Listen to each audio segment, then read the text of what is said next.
Hey guys, it's Tara. So I'm here today to share with you one of my July projects for Creative Embellishments. I altered a glass bottle that I had in my stash for quite some time. I didn't take a before photo, which I should have, but it completely slipped my mind. But I left the bottom of the bottle blank so you could kind of see what it looked like before. It was like this green sea glass color. It looks a lot darker now because I had painted the sides. So, but that's kind of what it looked like.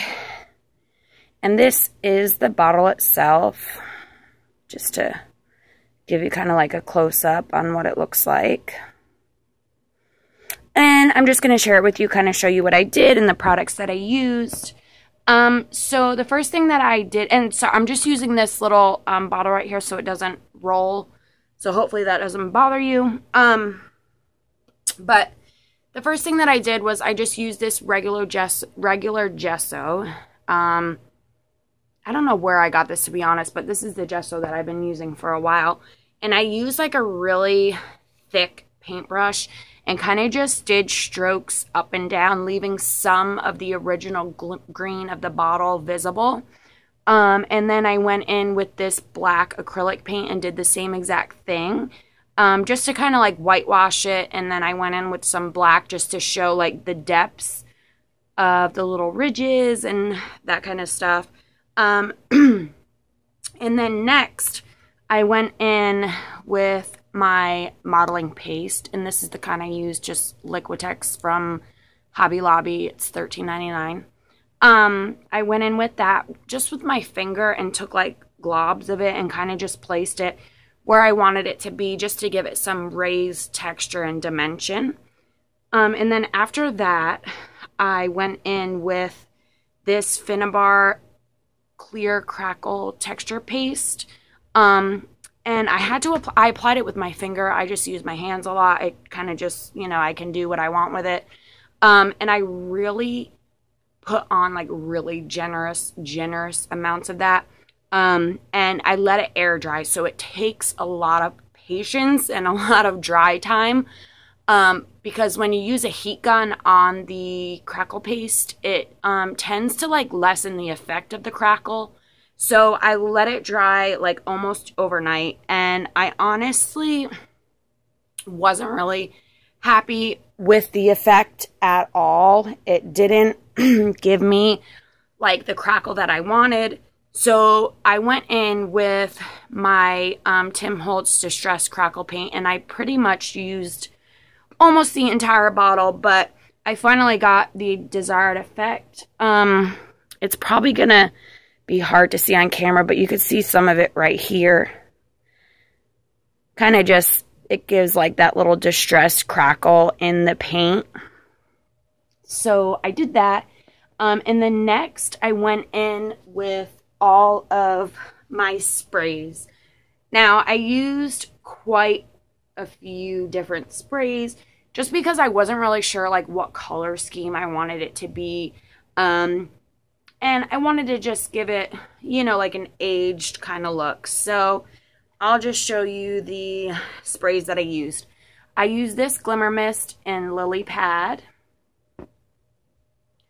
I used Marshmallow, and I used the Marshmallow after I had put all of my other colors on, just to give it like that whitewash again. I used this. This is a chalkboard Glimmer Mist, and it's Sprout. And I use this Heidi Swap Color Shine in Mint, which is a really beautiful, beautiful color. I use this Glimmer Mist in Meadow Green. I was trying to stick with the greens, but I wanted also like a pop of pink and blue. I used this Lindy's, and it's a Starburst, and this is Magnolia Magenta Gold, which is really, really pretty. I used the Heidi Swap Color Shine in Black. And I also used this Glimmer Mist in Patina. So I did that, and then I went in and started doing my embellishments. So for my Creative Embellishments products, I used one of the doorknobs here, and it's kind of hard to see, but I laid it down in the background here, and this is it sticking up, and there's a little piece of it sticking out back there. And all I did with that was I went over with my finger with some of the texture paste to give it some dimension, and then literally opened all of my sprays and just dabbed it here and there to get the desired look that I wanted. And then I don't have another one, but I also used the 3-inch clock face and stuck that out over here. And did the same exact thing to that. And then I also used these Prima Junkyard Findings. Oops, I lost one. It's the water pipe frames. And I used the larger one, which is right here. And I went over all of my embellishments and did the same exact thing. I went over it with the texture paste and then splatted it with all of my sprays. So I did that. And then I also used one of these found object charms from Bead Landing. It's from Michaels. And that's just right here in the back. It's a little copper tag right there. And I did the same thing, just really sloppy and just messy, just to give it like that worn look. And then this right here is just a bottle cap from Spare Parts. I did the same thing. And then this is a Prima street sign that says home. And then I used one of these flowers by Prima. And this, it's pretty much the same color, but I sprayed it with some of this magenta gold just to blend it all in. And I used one of these too. I love these flowers. This is from the Hello Pastel collection. And that's this one right here. All I did was spray it with the mint and then some of the green and blue sprays just to give it that color. And I went over all the flowers with my finger with some texture paste on the ends. And then I already had my paintbrush with the black paint on it. So I kind of just dabbed it over there just to bring everything together. And then this pink bloom right here is also from Prima.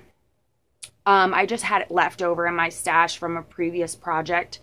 And it kind of just fit in. And the stem, I just spun around my paintbrush just to spiral it. And it's probably hard to see, but I also have a little metal, it's actually a flower, but I put it underneath this flower here just to give it some more metal in there. And then I used some of my gauze. So that's pretty much it. I just wanted to share it with you guys. I hope you can see it okay. I'll turn it a little bit just so you could see kind of like the colors and the texture. Like right here, some of the texture paste, the modeling paste, and you can kind of see all the colors. But I really, really like how it came out, and I just wanted to share it with you guys really quick. So I hope you enjoy it. I will put all the Creative Embellishments links in the description box. Sorry, I always have a hard time saying that. But I will put the blog and the store and my blog. And don't forget to check out all the new products and also play along in the July challenge. The August challenge will be here soon. I can't believe July is like almost over. This weekend, my daughter is turning 1, and I'm like about to cry because I can't even believe a year went by already, and we're having her party. It's a pool party, and the weather is not looking good, so I'm kind of stressing, but I'm praying that everything will be okay. And I hope you guys are having a great week, and I will talk to you soon.